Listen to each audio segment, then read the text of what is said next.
आज आहे आषाढी एकादशी, म्हणून मी आलो राजुरीचे सुप्रसिद्ध नवगण गणपती मंदिर येथे दर्शनासाठी। दर्शन करून खाली गेल्यानंतर श्री भाकेश्वर महादेव मंदिर आहे, तिथे जाऊन दर्शन केलं। उपवासासाठी भगर आणली।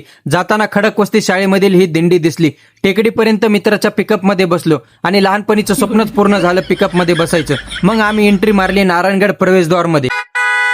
आषाढी एकादश असल्यामुळे नारायणगडावर आज खूप लांबून लोक दर्शनासाठी येतात।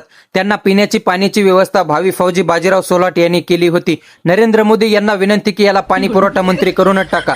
दुनियाचे सगळे फिल्टर या फिल्टर समोर फिक्केत, लावा ताकद। पंढरपूरच्या पायी दिंडीत तर चलत गेलो नाही, म्हणून म्हणलं आता धाकटे पंढरीला तरी जावा। चलत चलत आम्ही पोहोचलो बेलोरा या गावामध्ये। इथं भेटली आपली जनता। आता यांच्याच जीवावर मला इलेक्शन लढायचे, म्हणजेच इंस्टाग्राम फॉलोअर्स भेटले इथं। चलून चलून गाडीचं पेट्रोल संपलं, त्याच्यामुळे पेट्रोल पंपावर थांबलोत खुराक घेण्यासाठी। बाजीरावने लोकांना पाणी दिलं, चिक्की दिली, आता पैसे पण दिले। जर एवढं पुण्य केलं तर कमून नाही देशाचा पंतप्रधान होणार बरं मोदीजी 2029 मध्ये थोडं सांभाळून।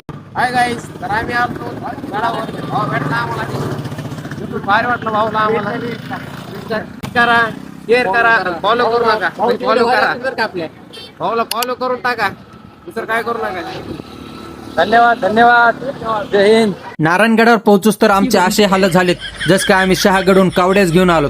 ज्यांना मराठी येते त्यांच्यासाठी बीड जिल्हा पोलीस, ज्यांना इंग्लिश येते त्यांच्यासाठी बीड डिस्ट्रिक्ट पोलीस। इंस्टाग्रामवरचा सस्ता सिनेमॅटिक शॉट घेऊन फायनली पोहोचलो नारायणगडावर।